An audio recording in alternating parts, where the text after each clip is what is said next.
Hey guys, this is Sports with Dylan. Sorry I haven't uploaded a video in quite a while. I have been really busy with my schedule, and there hasn't really been much sports news. So today, I'm going to go a different direction by pretending to be smart. I'm going to explain the MLB Lockout.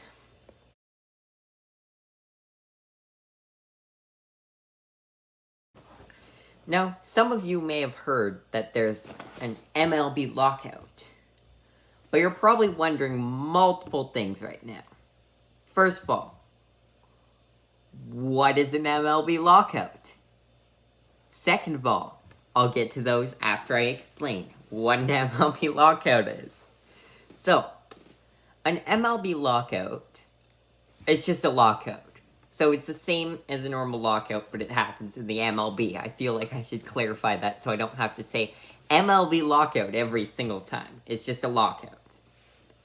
Now, a lockout is a transaction freeze and a roster freeze, which basically means that teams can't do anything with their players. They can't sign new players, they can't release players, they can't do any of those things. Trade players, anything. They're not allowed to do.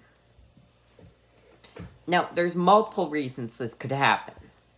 But the main reason this could happen is when the Players Association can't agree on a new contract with the MLB and the commissioner. So to phrase that in English, it's when the Players Association, which is an association that protects players' rights, so they're the ones negotiating what the league minimum salary can be and new rules to protect players.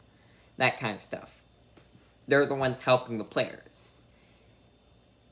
And they can't agree on the MLB, so basically the owners, on a new contract.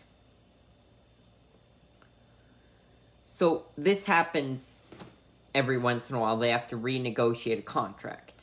And we haven't had a big lockout like this for quite a while. I believe it's 26 years.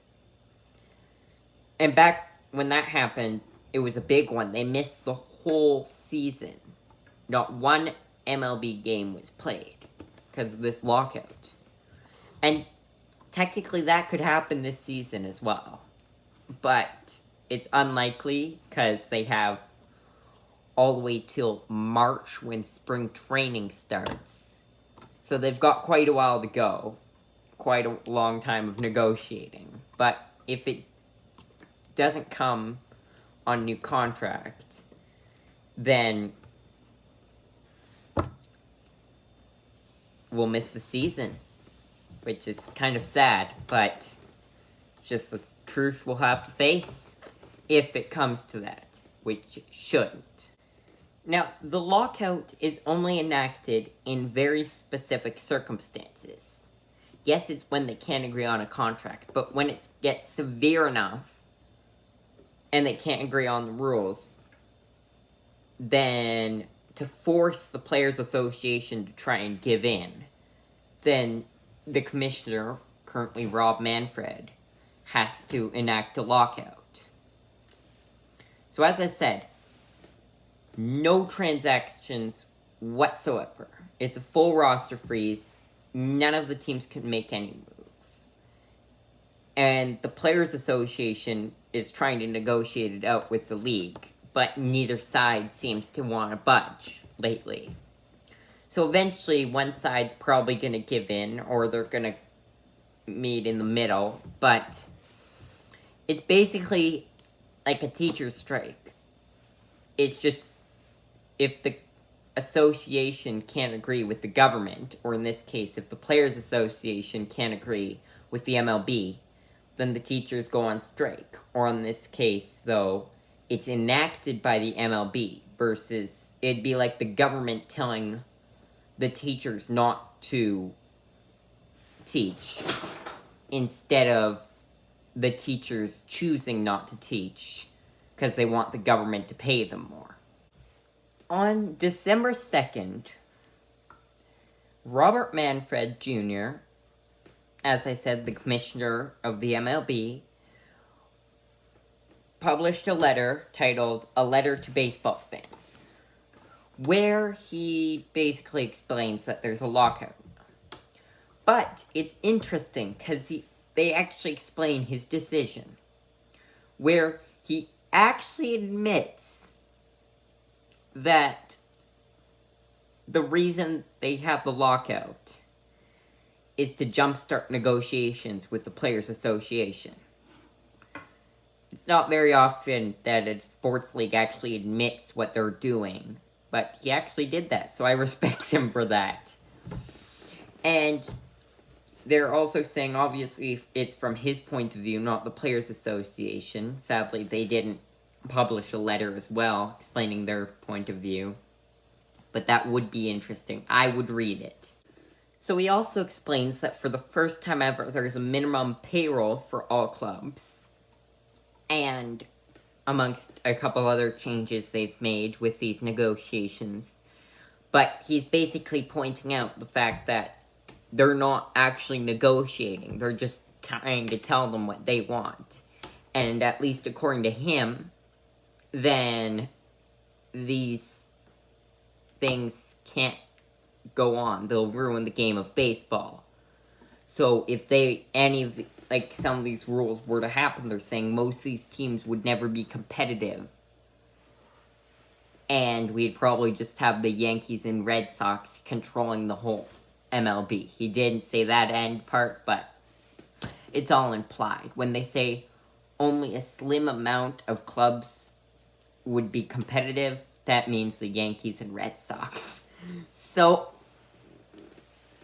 it seems like a good decision when you read his letter. And as I said, it's kind of sad the Players Association didn't go in and make their own letter, basically arguing with everything he said, so I could get both points of view.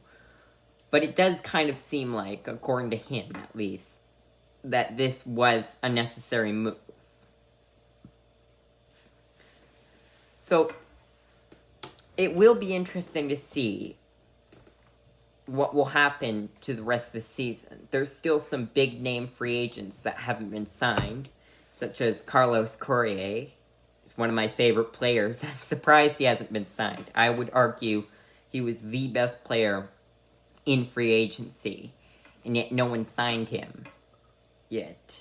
I would assume it's just more negotiating. One thing I've learned from baseball is that they don't just go in like NFL and even kind of NHL and sign all the huge big-name free agents on the first 2 days. In baseball, it takes a longer time. It's a slower process. You meet with multiple teams. You talk to them. You figure out which one you want. Then you have to negotiate a contract. Whoever gives you the best offer, then you agree. So it takes longer. So, as I said, there's plenty of free agents that haven't been signed yet. So, I'm not sure what's going to happen to them. Like, if this lockout, even if it ends right during spring training, or when it's supposed to start, those players will be signed almost immediately, because every team wants them. And teams aren't allowed to meet with players, but at the same time, now the player can really decide what team he wants to go to, because we've seen some of the other transactions. If he really, really wants to win, he can decide which teams look best set up for that. Now, compared to at the beginning of free agency.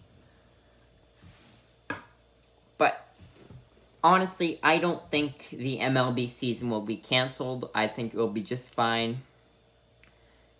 Maybe another month of this, but it should end soon enough. Thanks for watching.